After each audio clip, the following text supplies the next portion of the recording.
So hi guys, welcome back to my two videos. तो इस video में दोस्तों डिस्कस करने वाले हैं यहाँ पर कुछ इंपॉर्टेंट कंपनीज को और उनसे रिलेटेड कुछ इंपॉर्टेंट अपडेट्स हैं जिसकी बात करेंगे इस वीडियो में। तो चलिए दोस्तों वीडियो की शुरुआत करते हैं। सबसे पहली कंपनी को डिस्कस करते हैं। पहली कंपनी का नाम है ट्रेंट लिमिटेड। बट इसको डिस्कस करने से पहले दोस्तों, अगर आपने अभी तक चैनल को सब्सक्राइब नहीं किया है तो चैनल को सब्सक्राइब करके बेल आइकन को प्रेस कर लो ताकि आने वाली जितनी भी अपडेट्स हैं सभी कंपनी से रिलेटेड उसका नोटिफिकेशन आपको सबसे पहले मिल सके। तो चलिए दोस्तों वीडियो की शुरुआत करते हैं। सबसे पहले बात करते हैं ट्रेंड से रिलेटेड कुछ इंपॉर्टेंट अपडेट्स के बारे में। सो दोस्तों, आज के दिन ट्रेंड की सबसे बड़ी अपडेट ये है कि कंपनी ने अपनी Q3 के अर्निंग्स को रिपोर्ट कर दिया है। और फैशन बिजनेस की अगर हम बात करें तो वहाँ पर हमें ग्रोथ उतनी ज़्यादा कमाल की देखने को नहीं मिल रही है और मार्जिन्स इस बार भी हमें फ्लैट ही रहता हुआ देखने को मिल रहा है। तो चलिए सभी पैरामीटर्स को अच्छी तरह से समझते हैं। सबसे पहले अगर हम बात करें इसके रेवेन्यू की, तो रेवेन्यू में इसने 35% की ग्रोथ रिपोर्ट की है। 4,656 करोड़ का इसने रेवेन्यू शो किया है इस Q3 में। CNBC TV 18 ने जो उम्मीद किया था वो ऐसा ही कुछ था। पिछले साल के रेवेन्यू से 35% की ग्रोथ दिखेगी, बट रेवेन्यू की प्रॉपर एक्सपेक्टेशन थी 4,680 करोड़, जो कि एक्सपेक्टेशंस के हिसाब से अगर हम देखें तो 24 करोड़ कंपनी ने कम ही दिखाया है। और दोस्तों अगर हम बात करें इसके नेट प्रॉफिट की, तो 496 करोड़ का नेट प्रॉफिट इसने रिपोर्ट किया है, जो कि ईयर ऑन ईयर बेसिस पे 34% से ग्रो होकर आया है, जो कि अच्छी बात है। बट एस्टिमेट लगाया गया था कि 519 करोड़ का नेट प्रॉफिट हमें देखने को मिल सकता है।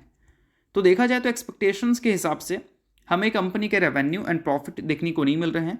और अगर हम बात करें इबिट्टा की, तो इबिट्टा में 840 करोड़ रिपोर्ट होता हुआ दिखा है, जो कि एक्सपेक्टेशंस के हिसाब से अगर देखें तो ठीक है, इन लाइन है, क्योंकि मार्केट ने उम्मीद किया था 842 करोड़, एक्सपेक्टेशन से सिर्फ 2 करोड़ ही कंपनी की इबिट्टा में कम देखने को मिले हैं। तो देखो दोस्तों, नोट करने वाली बात यहाँ पर यह है कि पिछले कुछ टाइम में ट्रेंड के जो नंबर्स हैं वो पहले की तरह हमें ग्रो होते हुए नजर आए नहीं हैं। और ट्रेंड हमेशा से एक हायर वैल्यूएशन पे आपको ट्रेड करती हुई दिख रही थी, और उस टाइम वैल्यूएशन लग रहा था जस्टिफाई भी हो रहा था, क्योंकि कंपनी के अर्निंग्स ही काफ़ी कमाल के आ रहे थे। बट मैंने आपको पहले भी कई बार बताया है कि जब भी ऐसी कंपनीज आपको दिखें जो एक्सपेंसिव वैल्यूएशन पे हो और अर्निंग्स भी अच्छे आ रहे हों, तो वहाँ पर एक भी क्वार्टर अगर ख़राब आ गया तो वहाँ पर ह्यूज सेलिंग देखने को मिलेगी। और उस ह्यूज सेलिंग के बाद जो वैल्यूएशंस में डिप आएगी, वो डिप के बाद जो मार्केट की एक्सपेक्टेशंस होंगी वो सिर्फ और सिर्फ उस वैल्यूएशन को जस्टिफाई करने के लिए होगा। और उस एक्सपेक्टेशंस के अकॉर्डिंग अगर नंबर आ गए तो ठीक है, बट एक्सपेक्टेशंस अगर बेटर नंबर आए तो ही फिर आपको स्टॉक में रिकवरी देखने को मिलती है। अब नोट करो यहाँ बात को कि रेवेन्यू क्या मार्केट के एक्सपेक्टेशन से हमें अच्छे देखने को मिले हैं? तो नहीं, एक्सपेक्टेशंस के हिसाब से ही हैं, यानी कि करंट वैल्यूएशन को जस्टिफाई करने के लिए ये रेवेन्यू एंड प्रॉफिट इनफ है। बट अगर यही कंपनी रेवेन्यू 4,700 या 800 करोड़ रिपोर्ट कर देती तो फिर एक्सपेक्टेशंस को ये बड़े मार्जिन से बीट करती, जहाँ पर कुछ अच्छे परफॉर्मेंस भी देखने को मिलते हैं। देखो, नंबर्स खराब नहीं है, बट पास्ट में जो स्टॉक में तेज़ी दिखी है उस स्टॉक में तेज़ी को सस्टेन करने के लिए ये नंबर्स सही हैं। अब यहाँ से जब नंबर्स और भी ज़्यादा अच्छे आएंगे तो फिर आपको अच्छे रिटर्न्स बनते हुए देखने को मिलेंगे, ये चीज़ समझो आप। और काफ़ी सारे लोग सोच रहे होंगे कि अच्छे नंबर्स के बावजूद भी स्टॉक का परफॉर्मेंस अच्छा क्यों नहीं है, तो उसका रीज़न मैंने आपको समझा दिया। अब ये सारी चीज़ों को एजुकेशन पर्पस की तरह लो, और काफ़ी सारी कंपनी में ऐसे भी आप वैल्यूएशंस को रिसर्च कर सकते हैं। तो चलिए दोस्तों डिस्कस करते हैं अगली कंपनी को, जिसका नाम है CDSL, यानी कि central depository services India limited. तो अब दोस्तों वीडियो में आगे बढ़ने से पहले बात कर लेते हैं एक वेबिनार के बारे में, जो कि हमने अरेंज किया है आपके लिए। और ये वेबिनार आपके लिए काफ़ी ज़्यादा यूजफुल रहेगा, क्योंकि यहाँ पर काफ़ी कुछ आपको ऐसी चीज़ें सीखने को मिलेंगी जो कि इस बियर मार्केट में आपको पैसा बनाने में काफ़ी ज़्यादा हेल्प करेगा। और जब बुल मार्केट आएगा तो आपका पोर्टफोलियो सबसे ज़्यादा अच्छा होगा। अब इससे पहले भी हमने वेबिनार अरेंज किया था, 3 से 4 हज़ार लोग उसको अटेंड भी किए थे, काफ़ी अच्छा हमें फीडबैक भी मिला। बट प्रॉब्लम यह था कि उस टाइम जितने भी लोग क्वेश्चंस कर रहे थे वो इतने ज़्यादा बल्क में थे कि सभी का रिप्लाई दे पाना काफ़ी ज़्यादा हमें मुश्किल हो रहा था। तो इस वजह से हमने डिसाइड किया है कि इस बार उतने सारे लोगों को इस वेबिनार में हम ऐड नहीं करेंगे, जिनको ज़रूरत होगी उन्हीं को हम ऐड करेंगे। तो इसके लिए सबसे पहले आप डेट देख सकते हो। डेट हमने रखा है 8 फरवरी सैटरडे का। टाइम आप देख सकते हैं 9:30 PM टू 11:55 PM। और इसका कॉस्ट रहने वाला है 499 का। कॉस्ट हमने इसलिए रखा है क्योंकि इससे पहले बहुत सारे लोग आ गए थे, सभी की रिप्लाई हम नहीं दे पा रहे थे। तो इस बार हम चाहते हैं कि उतने ज़्यादा लोग नहीं आए, जिनको ज़रूरत है उन्हीं की एंट्री हो, और जो उनकी क्वेरीज़ हैं उनके क्वेरीज़ को हम अच्छी तरह से क्लियर कर पाएँ। और इसके लिए हमने एक सपोर्ट ग्रुप भी रखा है 3 मंथ का। वहाँ पर आपको किसी भी तरह की क्वेरीज़ अगर होती हैं, मार्केट से रिलेटेड हो या टेक्निकल से रिलेटेड हो, तो डायरेक्टली अपनी क्वेरीज़ को आप डाल सकते हैं। उसको मैं पर्सनली शॉर्ट आउट करने की कोशिश करूँगा। अब सबसे इंपॉर्टेंट चीज़, इस वेबिनार में आप सीखने क्या वाले हो, तो इसके कंप्लीट डिटेल्स आप यहाँ पर देख सकते हैं। अभी सबसे इंपॉर्टेंट क्या है कि मार्केट में मैक्सिमम लोगों का पोर्टफोलियो 30 से 40% नीचे है। अब इसके पीछे का सबसे बड़ा रीज़न क्या है? रीज़न दोस्तों ये है कि काफ़ी सारे लोगों को पता ही नहीं है कि एक्चुअल में हमें एंट्री स्टॉक में कहाँ लेनी है, तो वो चीज़ मैं आपको समझाऊंगा। उसके अलावा एंट्री कहाँ नहीं लेनी है वो भी मैं आपको समझाऊंगा। और जब मार्केट गिरता है तो आपके पोर्टफोलियो में कम से कम लॉसेस हो, ये कैसे होगा ये भी मैं आपको समझाने की कोशिश करूंगा। उसके अलावा जो फंडामेंटल्स इंपॉर्टेंट चीज़ें होती हैं वो भी मैं आपको समझाने वाला हूं, और साथ में मार्केट से पैसा कैसे बनाना होता है उसके भी काफ़ी सारे आपको फॉर्मूलाज देखने को मिलते हैं, वो भी मैं आपको सिखाने वाला हूं। तो ये जो कंप्लीट डिटेल्स यहाँ पर दिख रही हैं, यही सारी डिटेल्स आपको मार्केट में एक सक्सेसफुल इन्वेस्टर और ट्रेडर बनने में हेल्प करती हैं। तो ये सारी चीज़ें अगर आप लेना चाहते हैं इस वेबिनार से, तो लिंक मैंने आपको अपने व्हाट्सएप का दे रखा है डिस्क्रिप्शन में और पिन कमेंट में। लिंक के थ्रू आकर अपनी क्वेरीज आप मुझसे डाल सकते हैं। मैं पर्सनली सारी डिटेल्स आपको वहाँ पर भेज दूंगा, जिसके थ्रू आप इस वेबिनार को ज्वाइन कर सकते हो। सो देखो दोस्तों, यहाँ पर कुछ इंपॉर्टेंट आपको डेटा देखने को मिलेंगे, जिससे आपको ये पता चलेगा कि एक्चुअल में CDSL के रेवेन्यू कहाँ से कितना आते हैं। तो CDSL अगर मान लो 100 रुपये का रेवेन्यू जनरेट कर रही है, तो उसमें से 34 रुपये एनुअल इशूअर इनकम से जनरेट होता है। ट्रांजेक्शन चार्जेस से 32 रुपये का रेवेन्यू आता है। IPO and corporate action income से 17 रुपये का इनकम आता है, और अदर इनकम कंपनी का 17 रुपये का है। अब देखो, सबसे इंपॉर्टेंट दो सेगमेंट है, जिसमें एक ट्रांजेक्शन चार्जेस का है और एक एनुअल इशूअर इनकम है। और इस बार Q3 के जो अर्निंग्स इसने रिपोर्ट किए हैं, वहाँ पर ग्रोथ अगर देखोगे इनके रेवेन्यू में, लाइक एनुअल इशूअर चार्जेस से या फिर IPO इनकम से या फिर अदर जो ऑनलाइन डेटा चार्जेस हैं कंपनी के, उन सभी से जो रेवेन्यू आए हैं पिछले साल के Q3 के रेवेन्यू से कंपैरिजन करें तो हमें फ्लैट ही देखने को मिल रही है। अब नोट करना एक बात को कि जब भी मार्केट एक बुल रन फेस में होता है, तो ये जो सेगमेंट्स हैं एनुअल इशूअर चार्जेस या फिर IPO चार्जेस, इसके अलावा हम बात करें ट्रांजेक्शन चार्जेस, वहाँ से रेवेन्यू अच्छे खासे हमें देखने को मिलते हैं। बट फिर भी अगर ईयर ऑन ईयर बेसिस पे यहाँ पर नंबर फ्लैट है, तो कहीं ना कहीं फिर भी CDSL ने अच्छे नंबर्स जो इस बार नेट प्रॉफिट में अपने दिखा दी हैं 20.8% का, उसका एक काफ़ी बड़ा कंट्रीब्यूशन अगर देखा जाए तो CDSL की सब्सिडरी है, जो कि CDSL जॉइंट वेंचर लिमिटेड है। इसके फर्स्ट 9 मंथ के डेटा को अगर देखोगे तो वहाँ पर इसने 206 करोड़ का रेवेन्यू जनरेट किया, और इसको अगर पिछले साल के 9 मंथ से कंपैरिजन करें तो वहाँ पर 128 करोड़ का रेवेन्यू था। और वही profit after tax first 9 month में हमें देखने को मिला है 93 करोड़, और यही पिछले साल अगर देखोगे तो वह था 56 करोड़। तो CDSL का जो टोटल नंबर है उसके हिसाब से अगर हम देखें तो ये नंबर काफ़ी छोटा है, बट फिर भी CDSL पहले के मुकाबले काफ़ी ज़्यादा अब यहाँ से रेवेन्यू जनरेट करना शुरू कर चुकी है। और अब जो मार्केट में आपको पहले के मुकाबले बुल रन देखने को नहीं मिल रहा है, इस वजह से कंपनी के कुछ सेगमेंट्स आपको पहले की तरह अच्छे परफॉर्मेंस डिलीवर करते हुए देखने को नहीं मिल रहे हैं, जिसमें जो सेगमेंट्स इंपॉर्टेंट थी वो मैंने आपको समझा दिया।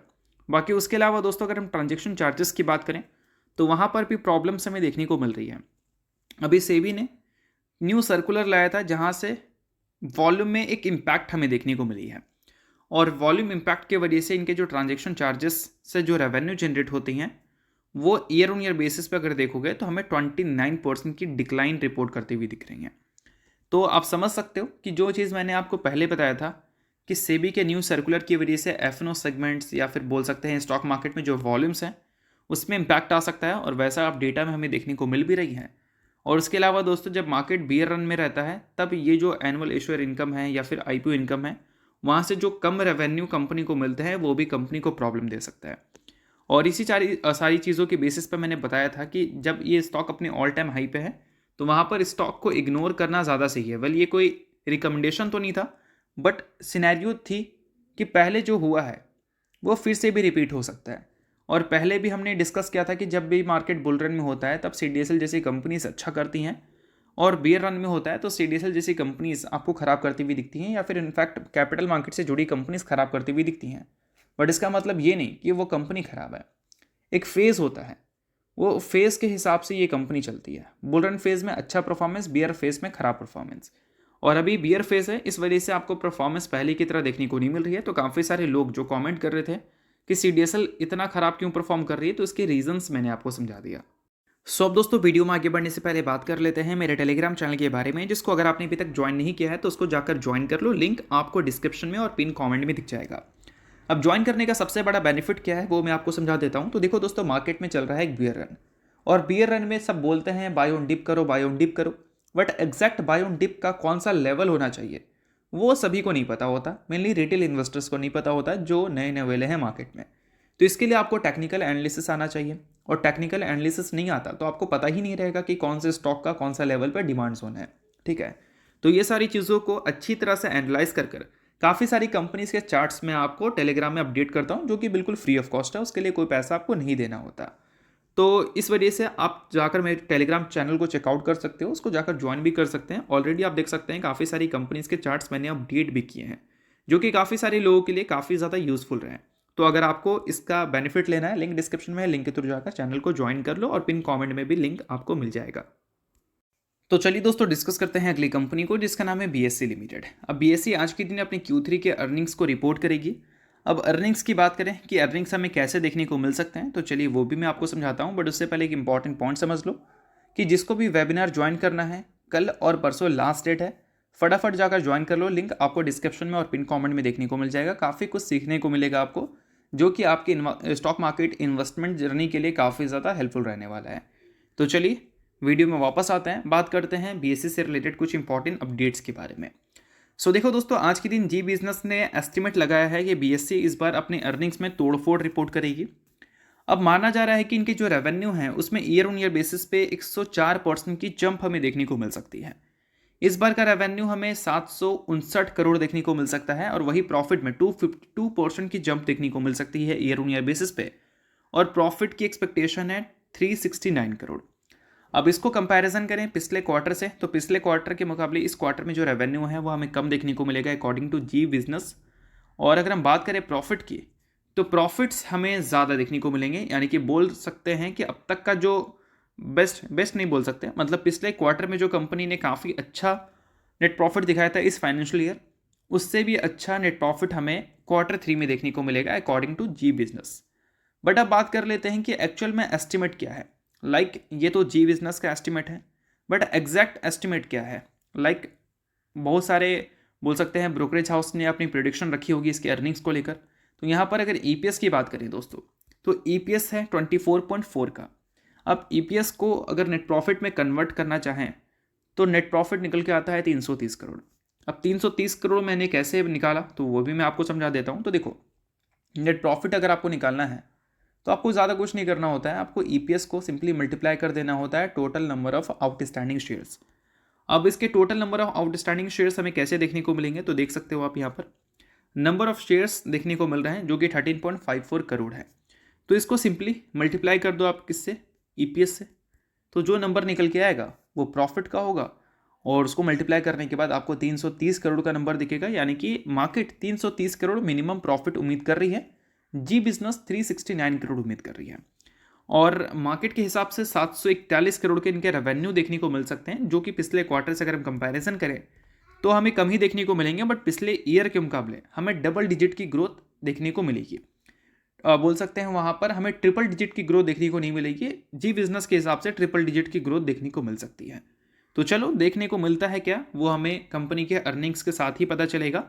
बट अभी तक एक्सपेक्टेशंस क्या थी वो मैंने आपको समझा दिया। अर्निंग्स देखनी है तो चैनल को सब्सक्राइब कर लो, बेल आइकन को प्रेस कर लो, ताकि जिस दिन अर्निंग्स आए, जिस दिन नहीं सॉरी आज ही आने वाले हैं, तो जैसे ही अर्निंग्स आए उसका नोटिफिकेशंस आपको चला जाए। तो चलिए दोस्तों डिस्कस करते हैं अगली कंपनी को, जिसने रिसेंटली 1:1 की रेशियो में बोनस इशू किया है, और उसका रिकॉर्ड डेट कंपनी ने डिक्लेयर कर दिया है। नाम है दोस्तों अर्बन इन्फ्रो वेस्ट मैनेजमेंट लिमिटेड। अब 1:1 की रेशियो में बोनस है, यानी कि एक शेयर के बदले एक शेयर आपको एक्स्ट्रा मिलेगा बोनस के तौर पर, बट इन्वेस्टमेंट आपका डबल नहीं होने वाले हैं, इन्वेस्टमेंट आपका सेम रहेंगे, सिर्फ नंबर ऑफ शेयर्स आपके डबल होंगे।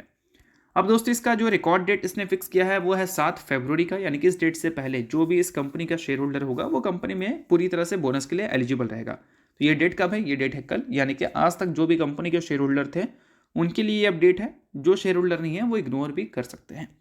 तो चलिए दोस्तों, ये सारी कुछ इंपॉर्टेंट कंपनी से रिलेटेड इंपॉर्टेंट अपडेट थी जिसकी बात की हमने इस वीडियो में। होप करता हूँ वीडियो आपको अच्छा लगा, वीडियो लाइक कीजिए, पहली बार सब्सक्राइब कीजिए। वीडियो के लिए बहुत बहुत शुक्रिया।